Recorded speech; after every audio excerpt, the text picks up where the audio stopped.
इस पे तनकीद नहीं करनी चाहिए, तमस्खुर तो बिल्कुल भी नहीं करना चाहिए। पाकिस्तान में भी कोरोना के खतरनाक वेरिएंट ओमिक्रॉन केस की तस्दीक हो गई। और सब्सक्राइब करें और बेल दबाएं ताकि कोई खबर रह न जाए।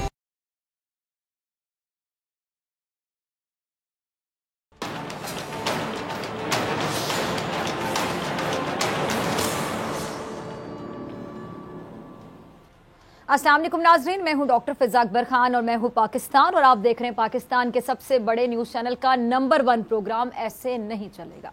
कहते हैं कि एक शख्स ने अपनी बेगम के कहने पर अपनी माँ को घर से निकालकर भीख मांगने पर मजबूर कर दिया।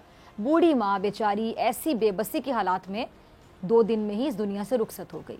अच्छा, वक्त के बादशाह ने ख्वाब देखा और ख्वाब में एक बुजुर्ग ने बादशाह से उसी माँ के नाफरमान शख्स की तरफ इशारा करते हुए कहा कि फला बस्ती में इस शख्स को अपने पास बुला और उसे 100 ऊंट सोने की अशरफियों से लाद कर दे दो। अच्छा, बादशाह गौर करने वालों में से था, तो उसे पता चल गया कि उसका ख्वाब आम ख्वाब नहीं है और किसी बात की तरफ ज़रूर इशारा है। अच्छा, इसलिए क्या किया बादशाह ने कि अपने एक दाना वजीर को अपना ख्वाब सुनाया। वजीर ने बादशाह से कहा कि बादशाह सलामत, अगर उस बस्ती में वो आदमी वाकई रहता है जो आपको ख्वाब में बताया गया, तो आपके ख्वाब में ज़रूर कोई हिकमत छुपी हुई है। बादशाह ने वजीर की बात सुनकर अपने साथ सिपाहियों का दस्ता लिया और बुजुर्ग की बताई हुई बस्ती में खुद जा पहुंचा। बस्ती के बाहर दरख्त के नीचे बैठे एक बूढ़े दरवेश से उस शख्स के बारे में दरियाफ्त किया, तो बूढ़े ने बादशाह से कहा कि वो कोई अच्छा इंसान नहीं है, वो अपनी माँ पर जुल्म करता था और उसके जुल्मों की ताब ना लाते हुए उसकी बूढ़ी माँ दुनिया से रुखसत हो गई।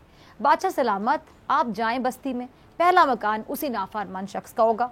अच्छा, बादशाह जब उस शख्स के दरवाजे पर पहुंचा तो वो शख्स बादशाह को देखकर बड़ा खौफजदा हो गया, क्योंकि उसे ये लगा कि बादशाह अब उसे उसके अमालों की सजा देगा। मगर बादशाह उसे अपने साथ महल लेकर आया, उसे 100 ऊंट सोने की अशरफे से लाद कर इनाम के तौर पे दे दिए, जिसे पाकर जालिम की तो कहने की लॉटरी लग गई। वो बादशाह का शुक्रिया अदा करते हुए दौलत के नशे में चूर अपनी बस्ती वापस आ गया और उस नाफरमान और जालिम शख्स ने ऐश और आराम की जिंदगी गुजारना शुरू कर दी। अच्छा, दूसरी जानिब बादशाह और उसके जो दाना वजीर हैं, उन्होंने उस शख्स पर मुकम्मल नज़र रखी हुई थी और वो ख्वाब की हकीकत जानना चाहते थे। कई साल गुजर गए, कई साल उस शख्स के हालात में कोई तब्दीली नहीं आई। वो ऐश और आराम और अपनी मनमौजियों में मसरूफ़ था। अच्छा, फिर एक दिन उस जालिम शख्स की जो रस्सी है वो कुदरत ने खींच ली और वो नशे में अपने ही घर की छत से नीचे गिर गया और मर गया। बादशाह को जब उसके मरने की खबर मिली तो वो वापस उस शख्स की बस्ती में गया और फिर बस्ती के बाहर दरख्त के नीचे उसी बूढ़े दरवेश से मिला जिसने उसे उस शख्स का पता बताया था।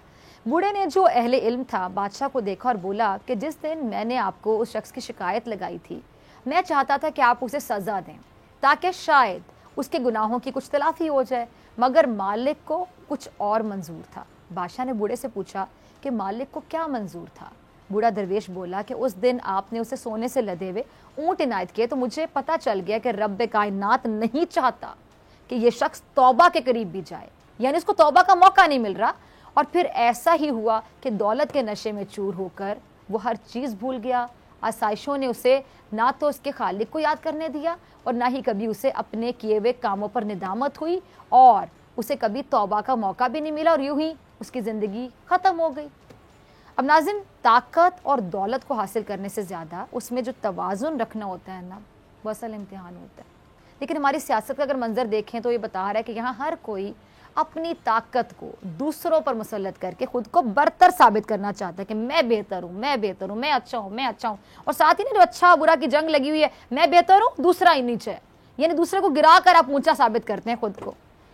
अब जैसा कि, अब जरा सुनिएगा, राना शमीम साहब के केस में बात देखने में आई कि आज इस्लामाबाद हाई कोर्ट के चीफ जस्टिस अतर मिनोला की अदालत में अहम केस की समाअत थी, जिसमें अंग्रेजी रोजनामे में शाया होने वाली जो तहलका केस रिपोर्ट है वो वाला मामला जेर बहस आया। फिर आला अदलिया के हवाले से इल्जामात लगाए गए जिसमें थे, और फिर चीफ जस्टिस हाई कोर्ट ने कहा कि कल कोई किसी जज को खराब करने के लिए बयान हल्फी दे दे तो क्या अखबार उसे छाप देगा, जिसपे PFUJ के सेक्रेटरी जनरल नासिर जैदी ने कहा कि जिस सहाफ़ी का काम हकीकत में मबनी रिपोर्ट को शाया करना है।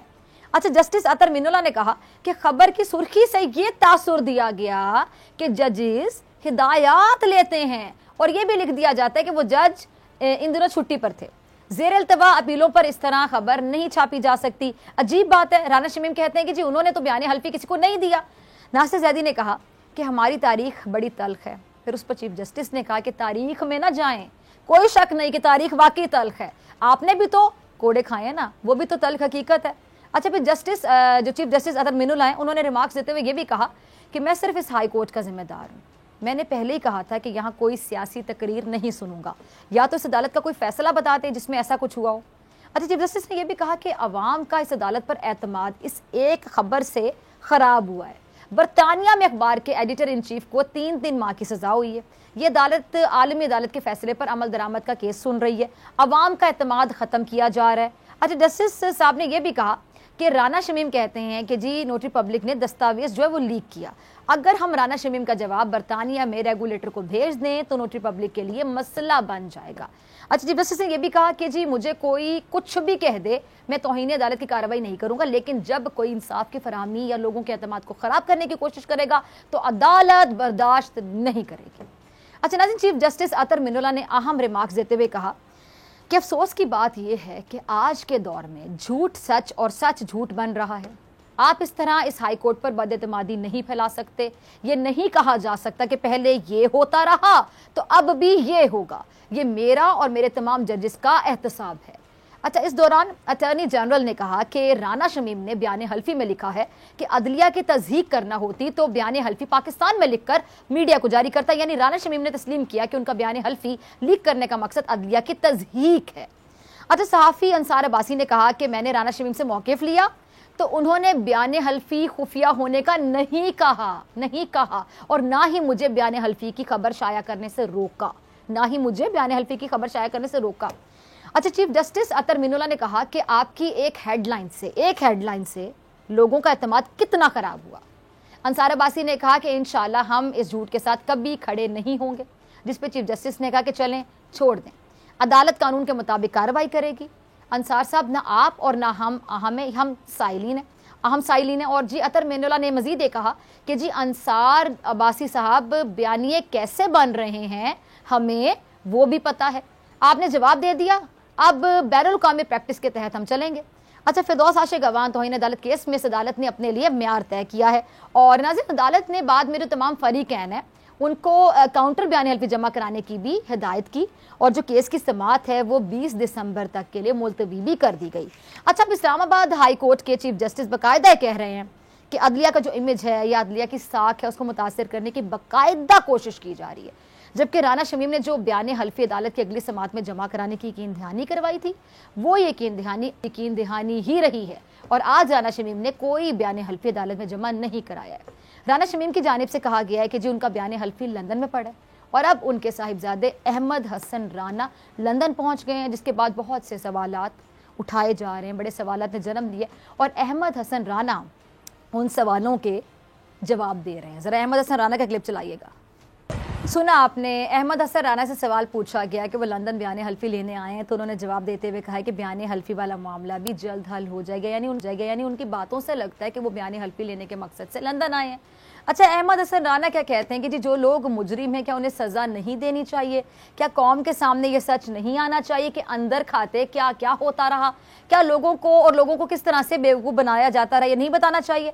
यानी अहमद हसन राना ने साबिक चीफ जस्टिस साकिब निसार का नाम लिए बगैर उन्हें तनकीद का निशाना बनाया और अहमद हसन राना ने कहा कि जी सच सामने आना चाहिए और अगर सच साबित हो गया तो बड़े बड़े राजों से पर्दा उठ जाएगा। अब ये अहमद हसन राना लंदन में है तो इसी वजह से ये चहमगोइयाँ भी हो रही हैं कि शायद राना शमीम के साहिबजादे नवाज शरीफ को भी मिलेंगे। तो इस हवाले से उनसे सवाल हुआ और उन्होंने इसका जवाब देते हुए कहा कि जब मैं नवाज शरीफ से मिलूंगा तो सबके सामने मिलूंगा, मैं एक वकील हूँ, मैं नवाज शरीफ से छुप कर क्यों मिलूंगा। यानी अहमद हसन राना ने इस बात से इनकार नहीं किया कि वो नवाज शरीफ से मुलाकात नहीं करेंगे। आप बात समझ रहे हैं नाजरीन? अब इसका मतलब सीधा सीधा ये हुआ कि इनकी नवाज शरीफ से मुलाकात होगी और अगर मुलाकात हुई तो हो सकता है कि उस मुलाकात में साकिब निसार की मुबैना ऑडियो और इस्लामाबाद हाई कोर्ट में जो राना शमीम के खिलाफ तौहीन अदालत का केस चल रहा है उस पर गुफ्तगू भी हो, खुलकर गुफ्तगू हो। अच्छा, अहमद हसन राना से एक बड़ा इंटरेस्टिंग सवाल पूछा गया, वो ये कि क्या वो मुस्तकबिल में नून लीग, तहरीक इंसाफ या नून लीग में शमूलियत इख्तियार करेंगे।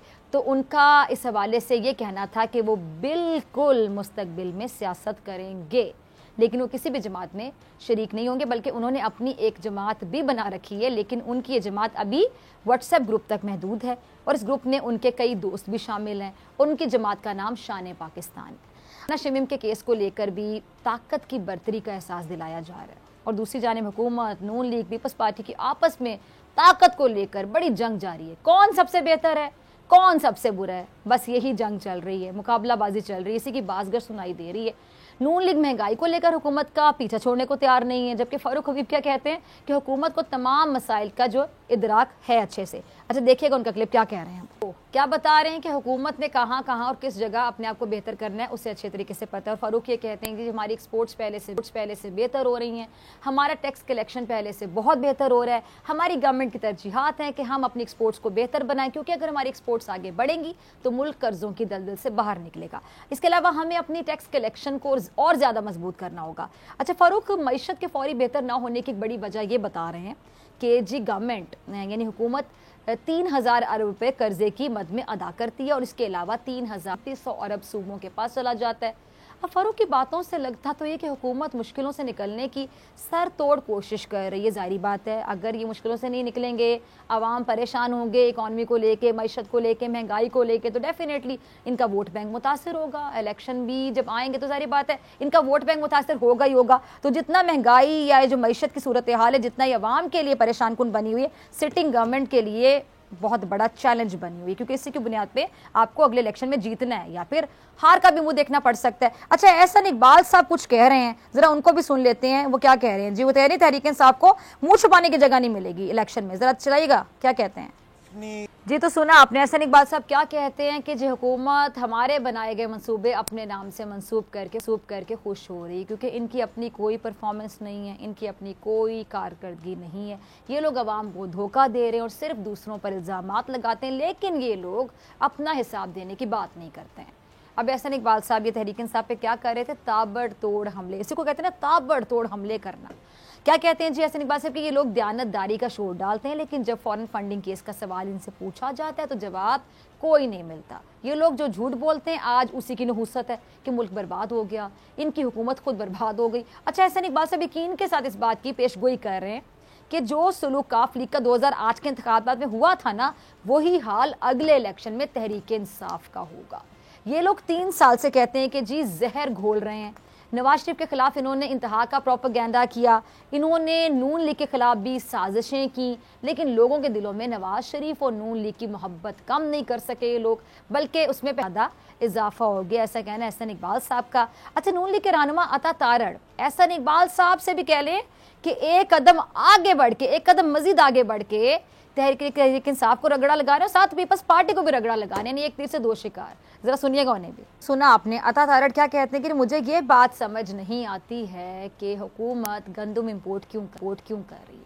हुकूमत ये रोना रोती है कि महंगाई पूरी दुनिया में हुई है, जबकि हमारे जो इंडिकेटर्स हैं वो मनफी हैं। यानी अता तारड़ कहना चाहते हैं कि हुकूमत सारी दुनिया में महंगाई है का नारा लगाकर अपनी नाकामियों पर पर्दा डालने की कोशिश कर रही है। अच्छा अता तारड़ ने हुकूमत के साथ साथ पीपल्स पार्टी पर भी तंज किया और कहा कि पीपल्स पार्टी ने हमसे खुद राहें जुदा की, इसमें पहल नून लीग ने नहीं की, पहल उनकी तरफ से हुई और पीपल्स पार्टी ने हमारे खिलाफ महाजराई शुरू कर दी, क्योंकि उन्हें ऐसी ही पॉलिटिक्स रास आती है। क्योंकि अब पीपल्स पार्टी को नज़र आ रहा है कि आने वाले वक्तों में तहरीक इंसाफ का कोई मुस्तकबिल है नहीं, और पीपल्स पार्टी ये समझते हैं कि अगर उन्होंने पॉलिटिक्स करनी है तो उसके लिए ज़रूरी है कि वो एंटी PMLN पॉलिटिक्स करें, क्योंकि आने वाले वक्तों में पीपल्स पार्टी और नून लीग का ही आपस में मुकाबला होना है। अब एक तरफ नून लीग पीपल्स पार्टी और हुकूमत को निशाना बना रही है और दूसरी जानिब हुकूमत भी नून लीग और पीपल्स जवाबी वार कर रही है। फवाद चौधरी साहब जो हैं जी वो नून लीग को बातें सुना रहे हैं और असद उमर पीपल्स पार्टी पर हमलावर हो रहे हैं। जरा क्लिप चलाइएगा दोनों का। सुना आपने फवाद चौधरी साहब क्या कहते हैं कि नून लीग के मंसूबे हवाओं में हैं, उनके मंसूबे सिर्फ कागज़ों तक महदूद हैं, लेकिन हम इन मंसूबों को अमली शक्ल दे रहे हैं। नून लीग और पीपल्स पार्टी कितने पानी में है कराची के अवाम वो कहते हैं बेहतर जानते हैं। और असद उमर साहब पीपल्स पार्टी को सिंध के बहरानों का जिम्मेदार ठहराते हैं, कहते हैं कि सिंध के जो बहरान है उसकी जिम्मेदारी सिंध हुकूमत पर है, और कहते हैं कि सिंध हुकूमत जो कर रही है ना अब ऐसे नहीं चलेगा। और असद उमर ये समझते हैं कि अब सिंध के लिए फैसले का वक्त है, सिंध के शहरों का जो आइनी इख्तियार है वो होना चाहिए था, और ये आइनी इख्तियार लाड़काना, सखर, कराची और 7 शरीफ समेत पूरे सिंध में कहीं नज़र नहीं आता है। इसके अलावा असद उमर के सिंध को हम आइनी इख्तियार देने के लिए मजीद इंतज़ार नहीं कर सकते हैं। अच्छा दूसरी जानिब वज़ीर आला सिंध मुराद अली शाह साहब सिंध में अपोजिशन जमातों के रवैयों को कह रहे हैं जाहिलाना रवैये, मतलब जाहिलाना रवैये, समझ रहे हैं नाज़रीन ने कहा जाहिलाना रवैये। ज़रा चलाइएगा क्लिप उनका। अच्छा, अभी हाल ही में ना सिंध असेंबली का इजलास हुआ और इस इजलास में ऑपोजिशन और सिंध हुकूमत में कह लें कि बड़ी तकरार हुई, खूब तकरार। उस पर वज़ीर आला सिंध मुराद अली शाह साहब ने ऑपोजिशन को जाहिल कह दिया कि जाहिल। अब तहरीक इंसाफ के अरकान ने भी ज़ाहिर बात है खूब हंगामा राई की। मुराद अली शाह ने ऑपोजिशन पर इल्ज़ाम लगाया कि वो लिसानियत को हवा दे रही है। अब मुराद अली शाह साहब कहते हैं कि वो ऑपोजिशन को जाहिल कहने वाले बयान पर कायम है, क्योंकि अब ऑपोजिशन बैठकर गालियां देती है और ये जहालत की निशानी है। और ये जाहिल ऑपोजिशन अपनी तजावीज़ तो नहीं देती, सिर्फ तनकीद करती है।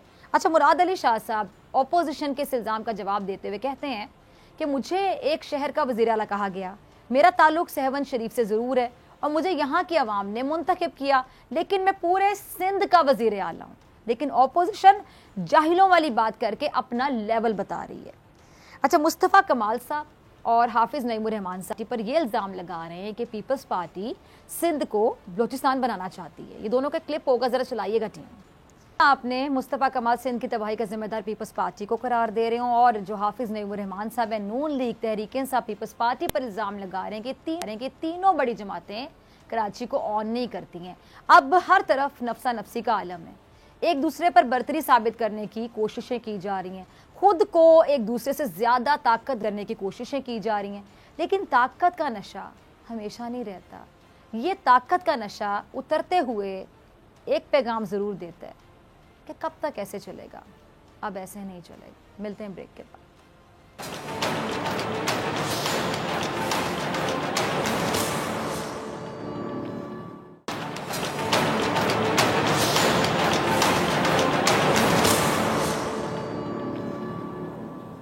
वेलकम बैक नाजरीन। साबिक चीफ जज गिलगित बल्तिस्तान के खिलाफ तौहीन अदालत के केस में राना शमीम पर फर्द जुर्म आयद करने का फैसला मौखर कर दिया गया और आज होने वाली समाअत के दौरान अटॉर्नी जनरल ऑफ पाकिस्तान ने साबिक चीफ जज गिलगित बल्तिस्तान समेत तमाम अफराद पर फर्द जुर्म आयद करने की इस्तदा की। चीफ जस्टिस ने बयान हल्फी शाया करने वाले सहाफ़ी को मुखातिब करते हुए कहा कि अदालत आपसे बयान हल्फी हासिल करने का सोर्स नहीं पूछेगी, लेकिन यहाँ पर सवाल अदालत की साख और उस पर अवाम के एतमाद का है। हम इस मामले को बैनुल अक़वामी कवानीन के तनाजुर में देखेंगे। अगर वो डॉक्यूमेंट खुफिया हो तो क्या फिर भी वो बयान हल्फी शाया होना चाहिए? चीफ जस्टिस ने कहा कि मुझे कोई कुछ भी कह दे, मैं तौहीन अदालत की कार्रवाई नहीं करूंगा, लेकिन जब कोई इंसाफ की फराहमी या लोगों के एतमाद को खराब करने की कोशिश करेगा तो अदालत बर्दाश्त नहीं करेगी। इस सूरत हाल पर बात करने के लिए मेरे साथ दो मौजूद मेहमान मौजूद हैं, किसी तारुफ के मोहताज नहीं। सीनियर माहिर कानून एडवोकेट आरिफ चौधरी साहब, बहुत शुक्रिया चौधरी साहब वक्त देने के लिए। और सीनियर तजियाकार नज़ीर लगारी साहब, आपका भी बहुत शुक्रिया वक्त देने के लिए। आरिफ साहब, आपसे मैं आगाज़ करना चाहूँगी। चीफ जस्टिस अतर मिनुल्लाह ने रिमार्क्स दिए हैं कि जी अखबार ने जो बयान हल्फी उसकी खबर की जो सुर्खी है उसे साबित करने की कोशिश की है, तासुर दिया कि जी जजेस जो हैं वो हिदायत लेते हैं। क्या कहेंगे आप आज की जो कार्रवाई हुई है और जो चीफ जस्टिस के रिमार्क्स हैं उन पर? पहली बात तो ये है इसमें डॉक्टर साहबा कि ये जो इनका बयान हल्फी है वो वही बयान हल्फी है जो उन्होंने दिया है और वो आ भी गया है, वहाँ अदालत के पास पहुंच गया है, रजिस्ट्रार के पास, जो कि उस तारीख नेक्स्ट जो है आएगी, मंडे को खुल जाएगा। वो उससे उन्होंने इनराफ नहीं किया, इनकार नहीं किया, एवेसिव सा उनका स्टाइल था।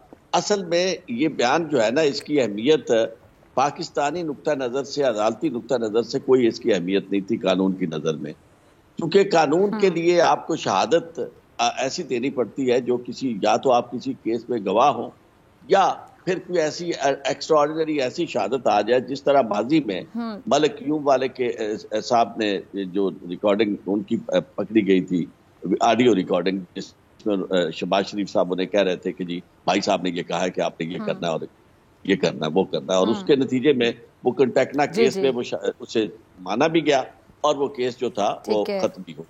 अब इसमें जो बुनियादी बात है कि ये एफिडेविट असल में तैयार किया गया है नवाज शरीफ साहब के लिए लंदन में, जो उनके मामला चल रहे हैं खासतौर पर स्टे के हवाले से, वहां पेश करने के लिए इसे तैयार किया गया कि वहां पेश किया जाए और उससे वहां फायदा उठाया जाए। अब इतने जवाब उनके आए हैं, मैं समझता हूँ कि तो इन्हें अदालत के हवाले से इससे ज्यादा अहम केस कोई हो नहीं सकता।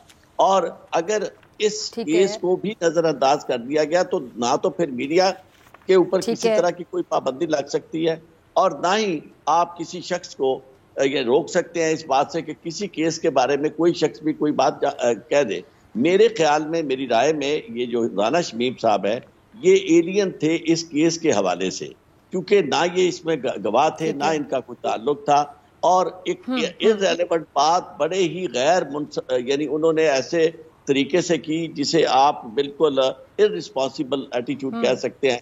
गवाह कौन है? उनकी साबिका बीवी, उनकी मरहुमा बीवी, और लोग कौन है? चीफ जस्टिस पाकिस्तान उस वक्त के है, वो उनके साथ चाय पी रहे हैं और ये बात कर रहे हैं। दिस इज टोटल नॉनसेंस, इसे मैं कह सकता हूँ। ऐसी बात ना हो सकती है, ना चीफ जस्टिस उस वक्त का इस कदर मोहताज था, और ना ये जमाना वो है कि जहां फोन करने के लिए आपको जरूरत हो किसी को तलाश करें कि जनाब रजिस्ट्रार को तलाश किया जाए, और फिर आके उसके सामने एतराफ करे। और उन्हें अच्छी तरह से पता था शबाज, यानी इनके ताल्लुकात नवाज शरीफ साहब के साथ, यानी क्योंकि खुद उनके भी ताल्लुकात बहुत रहे, उसी घर से रहे हैं, और वो सेक्रेटरी बने वहां लॉ के साकिब निसार साहब, और ये शख्स जो थे राना शमीम साहब, इनके तमाम होते जो थे उनके बरून मन्नत थे। तो इसलिए मैं नहीं समझता कि इस मामले में कोई वो इस तरह की बात कर सकते थे।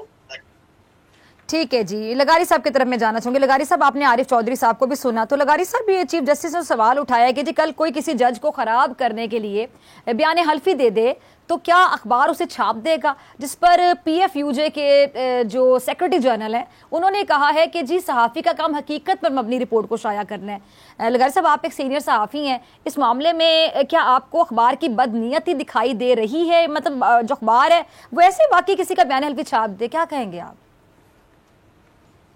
असल बात ही यही है, असल मामला ही यही है जी, कि हम तकद्दुस की आल ले लेते हैं जी, हम तकद्दुस महाब बन जाते हैं, और हम कहते हैं हमारे बारे में बात ना करो, हमसे हमारी सोर्स ना पूछो।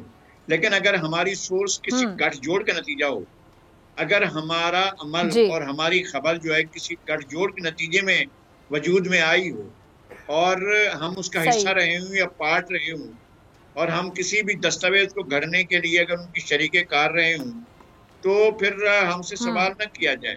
मैं अपना स्पेस कम नहीं करना चाहता हूँ, मैं बिल्कुल नहीं चाहता हूँ कि सहाफ़ियों को दीवार से लगाया जाए या उनसे उनकी सोर्स पूछने पर मजबूर किया जाए। लेकिन मैं ये भी जानता हूँ कि मीडिया में ऐसे लोग हैं, ऐसे ग्रुप हैं, ऐसे मीडिया हाउसेज हैं जो गठजोड़ करते हैं, और गठजोड़ के नतीजे में वह ऐसे गुल खिलाते हैं कि तमाम इदारे जो हैं वो अपनी अपनी इज्जतें बचाने के लिए उनको बहुत पापड़ बेलने पड़ते हैं, बहुत मुसीबतें उठानी पड़ती हैं। तो पहली बात तो ये है कि जो गठजोड़ है, हमें उस नेक्सस को तलाश करना चाहिए जो इस दस्तावेज की क्रिएशन का सबब बना। इस दस्तावेज को, ये जो हल्फनामा है, इस हल्फनामे के वजूद में आने के जो असबाब हैं उन पर जरूर गौर करना चाहिए। पहली बात ये कि जैसे आरिफ साहब कह रहे थे, आरिफ साहब मेरे लिए बहुत मोहतरम है, मैं उनकी बहुत इज्जत करता हूँ। वो जो कह रहे थे उसमें बड़ा वजन है कि भाई आप पार्ट नहीं हैं, आप एलियन हैं इस केस के अंदर। ना आप मुद्दई फरीक की तरफ से हैं, ना आप जो मुद्दा अलय की तरफ से हैं। इस रेफरेंस के अंदर या इस कोर्ट अपील के अंदर आपकी कोई हैसियत नहीं है, ना आप वकील हैं, ना आप कौंसल हैं, आप कुछ भी नहीं है।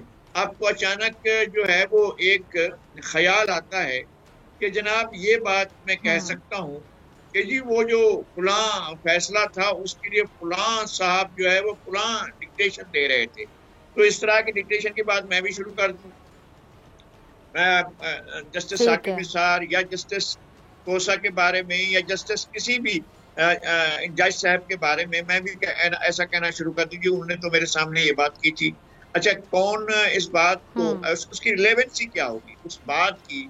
अगर मेरा इस केस से ताल्लुक हो, मैं उसमें नामजद मुल्ज़िम हूँ, या मैं सफाई का गवाह हूँ, या मैं इस्तग़ासे का गवाह हूँ, तब तो मेरा बनता है कि मैं कोई भी बात ऐसी कर सकूँ या करूँ। इसमें इसका कोई वो नहीं था। और मीडिया हाउस का और इस केस के अहम फरीक का एक दूसरे के साथ बहुत ज्यादा करीबी गठजोड़ मौजूद है जो विजिबल है और हम जानते हैं। ऐसा नहीं है कि हम नहीं जानते हैं। और खबरें कैसे बनती हैं, खबरों की तश्कील कैसे होती है, खबरों में जो है जुमले कैसे डाले जाते हैं, खबरों के अंदर तोड़ मरोड़ कैसे की जाती है, ये सारी चीजें हमने, ये एक आधी जिंदगी हमने गुजार दी है, इससे ज्यादा जिंदगी गुजारती है, जो हम सब कुछ देखते रहे हैं। तो मेरे ख्याल में ये एक गेम था और अब कोर्ट इसको मंतकी अंजाम तक पहुंचाएं कि ये गेम कैसा था और किस तरह खेला गया है। इसके बावजूद मैं सहाफ़ी फरीक के तौर पर ये समझता हूँ कि सहाफ़ी अपने सहाफ़ी के भी कुछ दायरे कार हैं और हमारे सहाफ़ियों को ये नहीं है कि जनाब उनको अदालतों में जो है पकड़ लिया जाए या अदालतों में उनसे सोर्सेज पूछी जाएं, लेकिन जो मुलाजिम हैं कोई किसी के वो किसी ना किसी की हिदायत पर या किसी ना किसी के कहने पर कुछ इस तरह के काम करते हैं। और जिस मीडिया ग्रुप का मामला है उसका तो इस पार्टी से जो फरीक है मुकदमे के, उनसे बहुत गहरा ताल्लुक है, आज का नहीं है, कम से कम 40 साल से, सन 1981 से लेकर और 2021 तक का ताल्लुक जो है उसमें कभी दरार नहीं पड़ी है। मामूली सी दरारें पड़ी थी और वो जो है वो सुलझ गई थी। 1998 में छोटी सी एक दरार पड़ी थी, लेकिन ये हमेशा उनके लिए एक दूसरे के साथ मिलकर ये सब कुछ करते रहे। ठीक है जी, आरिफ साहब आपकी तरफ आ रही हूँ, आपने लगारी साहब को भी सुना, तो आरिफ साहब आपको क्या लगता है कि राना शमीम और ये जो बयान हल्फी छापने वाले अखबार दोनों पर फर्दे जुमायत करके अदालत को मिसाल कायम करनी चाहिए ताकि आइंदा कोई अदालत या किसी जज को बगैर सबूत के मुतनाज़ बनाने के बारे में सोचे भी ना? देखिए, ये बहुत जबरदस्त बात की है लगारी साहब ने भी और आप सही सवाल उठाया है। होना ऐसा ही चाहिए, क्योंकि अतर बिन अल्लाह साहब ने बड़ी जबरदस्त बात ये की कि भाई मेरी ज़ात के बारे में आप जो कहते रहें मुझे कोई तकलीफ नहीं होगी, मैं उसके ऊपर तौहीन अदालत की कार्रवाई नहीं करूँगा।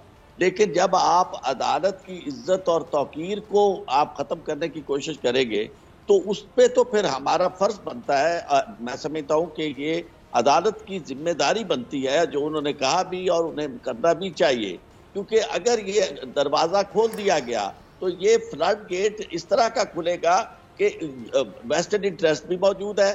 दुगारी साहब ने बड़ा सही वो नेक्सस बताया है कि एक मीडिया ग्रुप जो है वो बाकायदा किसी के लिए खेल रहा है। और आप डॉक्टर साहब आप देखेंगे कि बार बार वो जो लिख रहे हैं उन्हें साबिक चीफ जस्टिस लिख रहे हैं, हालांकि ये जो राना शमीम है ये चीफ जस्टिस नहीं थे, ये वहाँ एग्जेक्टिव ऑर्डर के जरिए चीफ जज बने हुए थे और वहाँ की कहानियां भी सब लोगों को मालूम है। उनके 2 केसेस में तो मैं वकील हूँ, जो लोगों ने वहां से किए हुए हैं इलीगल अपॉइंटमेंट्स के केसेस हैं और जो इन्होंने वहां अपनी मर्जी के लोगों को धड़ाधड़ रखा, उनके मुकामी लोगों के राइट्स को तहवाला करते हुए। और फिर दूसरा केस जो है जिसमें सिर्फ 3 साल की मुलाजमत के नतीजे में इन्होंने 7 करोड़ वहां से पेंशन हासिल की, यानी बाकी मुराद के अलावा। तो मैं ये समझता हूँ कि ये वक्त आप आ गया है अदालत के लिए कि वो अदालत के तहक्कुम को, अदालत की इज्जत को कायम रखने के लिए इस तरह का फैसला करे जिससे लोगों को पता चल जाए कि देखिए बात यह कि फेयर कमेंट तो हर एक कर सकता है। डॉक्टर साहब फेयर कमेंट तो आप रोज करते हैं, आप भी कर सकते हैं, लेकिन कोर्ट को पर्टिकुलरली किसी केस के हवाले से केस चल रहा है और वो जज यानी उसमें अदालत में वो जज मौजूद है, उस केस में मौजूद नहीं है लेकिन उस कोर्ट का हिस्सा है, उन्हें आप तो ही उन्हें इस अंदाज में निशाने पे ला रहे हैं कि क्योंकि आप वो केस सुन रहे हैं तो उन्हें इस सतह पे ला रहे हैं कि जनाब जब वो फैसला करें तो उन्हें ये पता हो कि वो पूरी तरह ब्लैकमेल में हो। इस तरह का इतिहार इस तरह के लोगों के हाथ में देना मैं समझता हूँ ये बहुत बड़ा खतरा होगा अदालत के लिए भी और पाकिस्तान के लोगों के लिए भी, जो जाहिर है कि अदालत कस्टोडियन है उनके राइट्स की, तो वो उसी से तवक्को करते हैं कि उसकी इज्जत और तहकीर जो है, इज्जत जो है उसमें कभी कमी ना आए इस तरह के स्कैंडल्स के जरिए और इस तरह के बेबुनियाद इल्जाम। अच्छा लगारी साहब, ये राना शमीम ने जो तहरीरी बयान उसमें क्या कहा है कि जो बयान हल्फी किसी को छापने के लिए नहीं दिया है, जबकि जो सहाफ़ी है वो कहते हैं जी सहाफ़ी ने जो राना शमीम साहब के तहरीरी बयान की जब तरदीद की है कि जी क्या कहना है कि मुझे राना शमीम ने नहीं बताया था कि जो खुफिया बयान हल्फी है और ये नाकाबिले इशात है। अब लगारी साहब अगर देखा जाए बड़ी इंटरेस्टिंग सी दिलचस्प सी सूरत हाल है कि कौन ठीक कह रहा है कौन नहीं कह रहा है, लेकिन लगारी साहब अदालत तो पता लगा ही लेगी ना। मैं ये कहता हूँ कि इसको अदालतों के मामलात को बाजीचा अतफाल नहीं बनाना चाहिए। ये बच्चों का खेल नहीं है कि हम इसको बच्चों के खेल की तरह खेलें। अदालतों के मामलात बहुत हसास होते हैं। अच्छा, पहले इसी अदालत ने, इस्लामाबाद हाई कोर्ट ने जो इसी केस के एक मरकजी मुलजिम के बारे में, बल्कि वो तो सजा याफ्ता हैं, उनके बारे में जब वो बीमारी का मामला था तो गारंटी मांगी थी इस्लामाबाद हाई कोर्ट ने, ये बताएं जी उनकी सेहत को कुछ नहीं होगा। तो उस वक्त भी ये बात हुई थी कि कोई भी किसी की सेहत के बारे में, किसी जिंदगी के बारे में और किसी के मुस्तकबिल में जिंदा रहने के बारे में कोई गारंटी दे नहीं सकता, ना इस तरह की हुकूमत दे सकती है, ना कोई भी। तब भी ये बात सामने आई थी कि अदालत ने इनको मैक्सिमम रिलीफ ये हो सकता था कि उनकी बीमारी के बारे में उन्हें तशवीश थी अदालत को, और अदालत ने बजा तौर पर इसका इज़हार किया। लेकिन अगर ये केस चल रहा है और केस के दौरान इस तरह की चीजें आई हैं, तो फिर यही समझा जाएगा जो आरिफ चौधरी साहब कह रहे हैं कि अदालत को ब्लैकमेल किया जाए ताकि अदालत एक कोने में खड़े होकर, एक जो पुश टू वॉल पोजीशन में खड़े होकर अदालत इस केस को सुने और ये सोचे कि जनाब एक मीडिया जो है वो अपने आप को समझता है कि हम ताकतवर हैं, और फिर वो एक पूरी की पूरी जो है मुहिम शुरू कर दे कोर्ट के खिलाफ और अदालतों के जज साहबान के खिलाफ। मैं ये नहीं कहता हूँ, ना ये मैं जमानत दे सकता हूँ कि जज साहबान के फैसले जो हैं वो किस तरह होते हैं और कैसे होते हैं। बाद फैसले हमारे सामने हुए और जब उन्हें उनके सामने लॉजिक की बात की गई, आइन के हवाला दिया गया, तो यही जस्टिस साकिब निसार, और इन्होंने जब बिल्कुल एक फैसला लिखवा रहे हैं, जब उन्हें बताया कि निजी आइन ये नहीं कहता है, तो उन्होंने उस बात को न सिर्फ माना बल्कि रिव्यू किया अपने आप को और फैसला लिखवाते हुए रुक गए और कहा कि नहीं ऐसा फैसला नहीं है। जब मुझे निशानदेही की गई तो अब मेरे इल्म में आ गया है। तो मैं एक वाक़े के बारे में बता सकता हूँ, मैं तमाम वाक़े और तमाम फैसलों की न तो मैं उनकी तारीफ करता हूँ, ना मैं उन पर कोई नुक्स निकालता हूँ। मेरा कहना यह है कि अदालतें अगर प्रेशर में होंगी, अदालतों में अगर ये खौफ बैठा कि जनाब हमें प्रेशर में लाया जा सकता है, तो फिर मसाइल खड़े होंगे, फिर अदालत, फिर इंसाफ के दरवाजे बंद हो जाएंगे, फिर खौफ के दरवाजे खुल जाएंगे और ताकत के दरवाजे खुल जाएंगे और एक ऐसा महाज खुल जाएगा जहां से फिर अदालतें बहुत पीछे हटकर फैसला करेंगी। एक टेस्ट केस है, मैं इसको टेस्ट केस समझता हूँ। और एक तरफ भारत मीडिया है और मीडिया के हमारे दोस्त हैं, हमारे अजीज हैं, दोस्त हैं, करीबी दोस्त हैं हमारे, एक तरफ वो हैं और दूसरी तरफ जो है वो एक सियासतदान है और एक जज साहब बीच में आए हैं। और जज साहब जो हैं, मुझे बाकी समझ में नहीं आता कि गिलगित बल्तिस्तान में किस तरह से चीफ जज बने। बहरहाल ये किसी की डिस्क्रिशन होगी कि उनका तो रहन सहन जो है वो तो पंजाब में था, पंजाब के किसी जिले में, अटक में शायद उनका घर और उनका रिहायश और उनका डोमिसाइल, उनका रहना सहना वहां था। तो वो गिलगित बल्तिस्तान में जाकर जज बने हैं और वो भी चीफ जज बने हैं। तो एक मेरे ख्याल में डिप्रावेशन एक हुआ है गिलगित और बल्तिस्तान के लोगों का कि उनके लिए कैसे, ठीक है जी लाया, पता नहीं कौन लाया, कैसे एग्जीक्यूटिव ऑर्डर हुआ, किस तरह लाया गया, इनके बावजूद एक ऐसे फैसले को मेरिट पर देखना चाहिए। इस तरह के कागजों को और इस तरह के हल्फिया बयानों के जरिए केस को नहीं देखना चाहिए, केस का मेरिट देखना चाहिए। अगर मेरिट में वो जो है उनको सजा हुई है, अगर नहीं गलत हुई है तो फिर अदालत फैसला करेगी। लेकिन इस तरह के बयान हल्फी लाकर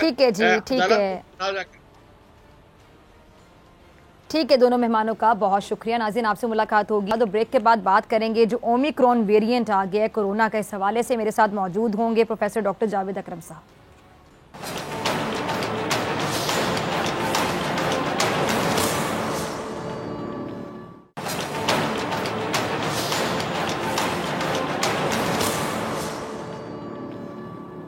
वेलकम बैक नाजरीन। दुनिया के मुतादिद ममालिक के बाद पाकिस्तान में भी कोरोना के खतरनाक वेरिएंट ओमिक्रॉन केस की तस्दीक हो गई और कुछ दिन पहले ओमिक्रॉन का जो पहला मुश्तबा केस है वो कराची के एक निजी हॉस्पिटल में रिपोर्ट हुआ था, जिसके बाद मुतासरा खातून में ओमिक्रॉन वायरस की तस्दीक हुई। अच्छा, अपने बयान में अस्पताल इंतजामिया ने कहा कि मरीजा घर में आइसोलेट हैं और उनकी सेहत बेहतर भी हो रही है।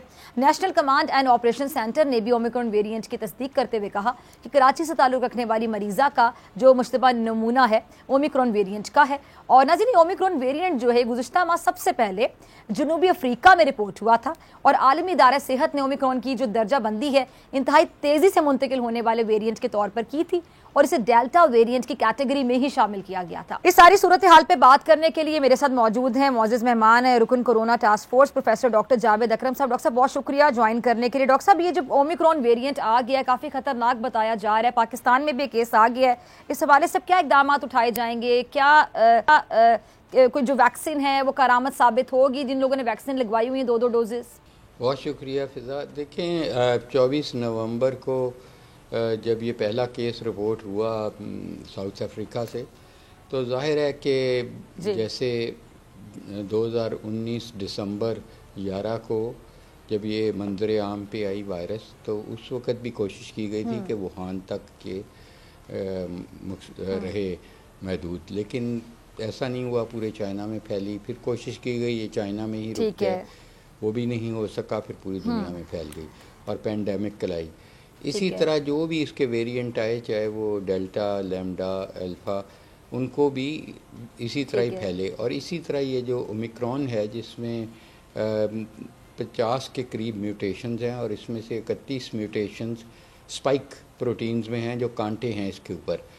तो इसकी भी यही हर मुल्क की यही कोशिश थी कि इसको महदूद किया जाए और उन्होंने पाबंदियाँ लगाई, पाकिस्तान बशमूल कि उन्होंने फ़्लाइट्स डायरेक्टली रोक दी। लेकिन ये ज़ाहिर है यूके में और फिर तमाम इस वक्त तकरीबन 63 ममालिक में मौजूद है ये ओमिक्रॉन।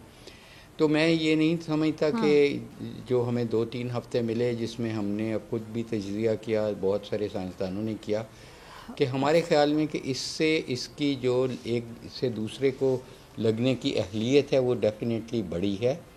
और लेकिन ये नहीं अभी बिल्कुल भी कहा जा सकता कि ये ज़्यादा विरुलेंट हो गया या ज़्यादा ख़तरनाक हो गया है, बल्कि हम ये समझते हैं कि ये कम ख़तरनाक है। अभी भी जो सबसे ख़तरनाक वेरिएंट दुनिया में मौजूद है वो डेल्टा वेरिएंट है, और 95% जो हॉस्पिटलाइजेशन हैं या डेथ्स हैं वो उसी से हो रही हैं। फॉर्चुनेटली अभी तक इन सारे ममालिक में से कहीं से भी ओमिक्रॉन की वजह से किसी एक भी फ़र्द की डेथ नहीं रिपोर्ट हुई। इसलिए मैं समझता हूँ कि हमें एहतियात करनी चाहिए, क्योंकि ये वेरिएंट्स ऑफ कंसर्न है। कंसर्न इसलिए है कि 50 के ज़्यादा कट्ठी म्यूटेशंस कभी भी नहीं कोरोना की हिस्ट्री में आई 2019 से लेके अब तक, और उनमें से भी 30 जो स्पाइक प्रोटीन्स में है जिससे इसका एक से दूसरे को लगाव बढ़ रहा है। लेकिन फॉर्चुनेट ये है कि इन म्यूटेशंस के बावजूद इसकी विरुलेंस या इसकी शरह अमवात या इसका फेफड़े को डैमेज करने की अहलियत नहीं बढ़ी। जहाँ तक आपका सवाल है कि वैक्सीन इफ़ेक्टिव हैं कि नहीं है, देखें वैक्सीन हर म्यूटेशन के बाद इफ़ेक्टिवनेस लूज़ करती हैं, क्योंकि ये तो जो वाइल्ड टाइप जो शुरू पे थी उसके अगेंस्ट बनी, उस वायरस के अगेंस्ट। लेकिन इस वक्त भी आफ्टर ओमिक्रॉन हम समझते हैं कि ये वैक्सीन ज़्यादातर जो चाइनीज़ या मैसेंजर आरएनए या सब यूनिट वैक्सीन लगवाई हैं ये कारामद हैं। कारामद कम रह गई हैं, यानी 65% चांस है कि ये आपको कोरोना होने ही ना दें अगर आपने पूरा इसका 2 डोजेज़ लगाई हुई हैं। लेकिन सबसे बड़ी चीज़ ये है कि जहाँ तक एफिकेसी अगेंस्ट सीरियस डिजीज़ है कि उसमें 95% पे ये खड़ी हैं वैक्सीन, कि अगर आपको ओमिक्रॉन हो जाएगा तो और आपको वैक्सीनेटेड हैं तो आपको सीरियस डिजीज़ होने के चांसेस सिर्फ 3 से 5% हैं। तो इसलिए वो एफिकेसी तो मौजूद है, लेकिन जाने से बच सकते हैं अगर आप वैक्सीनेटेड सबसे ज़्यादा एब्सोल्युटली दिया। जब ये कोरोना की वायरस आरएनए वायरस मंजर आम पे आई तो उस वक्त तो नहीं, लेकिन अब हमें पता है कि ये 2 वायरसेस मिलके एक वायरस बनी हॉर्सशू बैट में यानी चमगादड़ में, और वहाँ से ये स्पीशीज स्विच हुई।